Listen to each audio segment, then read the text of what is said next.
Bueno, muy buenos días. El día de hoy hablaré del tema de uniones celulares y membrana basal, pero antes de entrar al tema principal de la presentación, tenemos que recordar el concepto de tejido.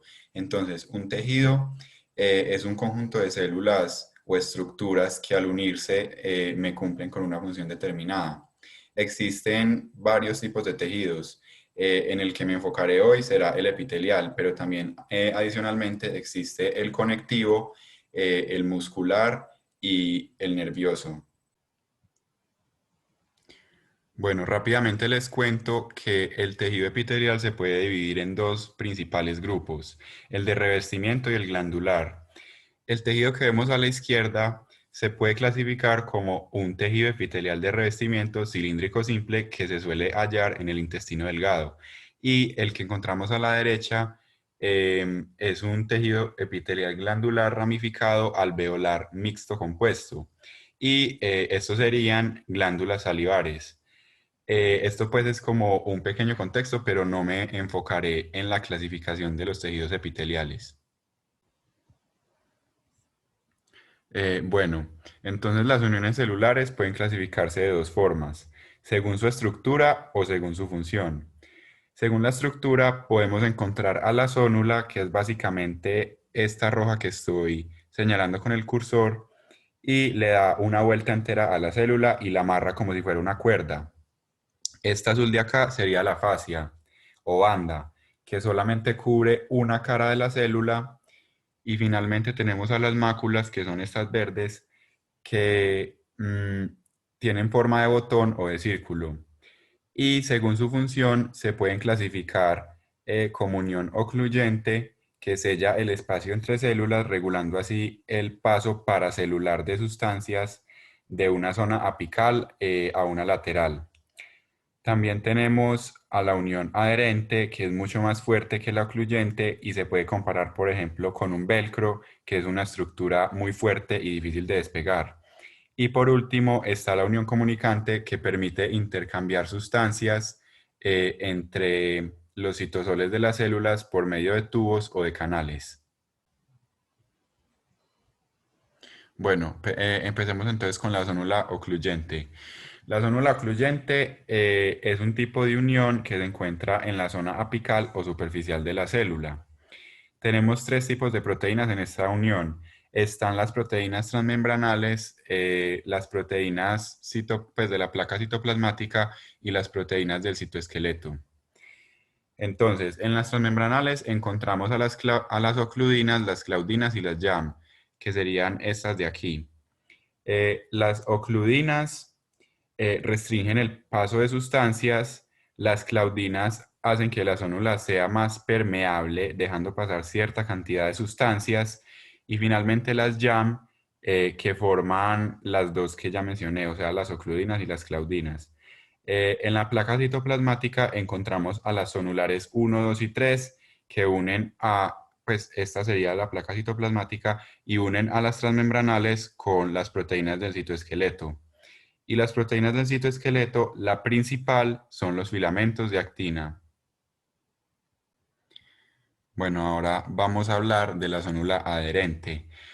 La zónula adherente tiene proteínas transmembranales que se llaman caderinas E, que son estas naranjas que vemos acá.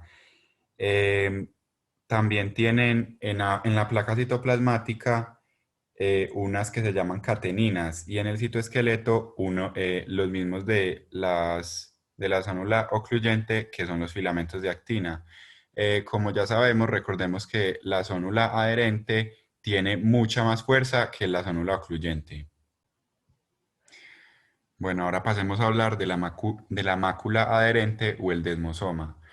La mácula adherente tiene proteínas transmembranales llamadas desmogleínas, que son de la misma familia de las caderinas.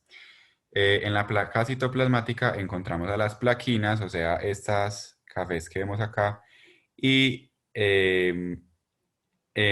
pues las plaquinas también se pueden llamar desmoplaquinas, y en el citoesqueleto finalmente encontramos en su mayoría filamentos intermedios. Bueno, ahora el hemiesmosoma. Como su nombre lo dice, el hemiesmosoma es la mitad del desmosoma. Su función principal es unir la célula a la membrana basal y sus proteínas son muy parecidas a la del desmosoma.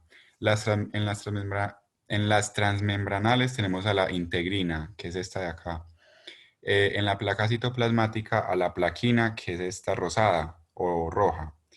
Y en las proteínas del citoesqueleto tenemos a los filamentos intermedios, igual que el desmosoma. Sigamos ahora con el contacto focal. El contacto focal tiene una función muy parecida al hemidesmosoma, que es unir la célula a la membrana basal. Las proteínas transmembranales del contacto focal son las integrinas, las de la placa citoplasmática, la vinculina y la talina, o sea, estas de acá de la mitad, y las del citoesqueleto también se componen de filamentos de actina. Bueno, y la última unión que vamos a ver el día de hoy es la unión comunicante o GAP. Esta solamente tiene una proteína de tipo transmembranal que se llama conexina. Y entonces, ¿qué es lo que pasa? La conexina, si se me unen 6 conexinas, me forman un conexón, que es una estructura un poco más grande. Y cuando se me unen 2 conexones, ya sí me unen la unión comunicante, que como su nombre bien lo dice, la función es comunicar los citosoles de 2 células. Bueno, pasemos ahora a hablar de la membrana basal. El concepto de membrana basal y sus componentes son entonces, la membrana basal es la frontera entre el tejido epitelial y el tejido conectivo. Otra característica que no sobra mencionar es que ésta se encuentra en el espacio extracelular. Y también, como la membrana basal tiene una carga negativa, esto me define que la polaridad de la célula sea positiva. Recordemos entonces que la célula tiene una parte apical, que es la que estoy señalando con el cursor acá arriba, donde se encuentran las especializaciones, como lo son, por ejemplo, los cilios o las microvellosidades, y una zona basal, que es la que se conecta directamente con el tejido conectivo por medio de la membrana basal. Entonces, qué es lo que hace la membrana basal? Me ayuda también a filtrar ciertas sustancias entre el tejido epitelial y el tejido conectivo que se encontraría un poco más abajo. Muy bien, ahora clasifiquemos la membrana basal con cada una de sus partes. La membrana basal podemos decir que está hecha de 3 capas. La más superior, que se llama la capa lúcida, la de la mitad se llama la capa densa y la de más abajo, la zona reticular, que es la que limita con el tejido conectivo. Entonces, en la zona lúcida, con el número 1 podemos encontrar la integrina, que está hecha mayormente de desmosomas, o sea, es como el desmosoma en sí. El 2 que es este azul, es la laminina eh, y se une a proteínas más profundas. Y la 3 es la entactina. Esa sería la zona lúcida. En la zona densa podemos encontrar el 4 que sería el perlacán, que es un tipo de proteoglicano, el 5 que es la fibronectina, que crea una unión global, y el 6 que sería el colágeno tipo 4 que tiene forma de estructura como plana. Esa sería la zona densa. Y en la zona reticular finalmente encontramos a fibras de colágeno tipo 3 que me forman redes. Pues este sería el 7 que es este amarillo.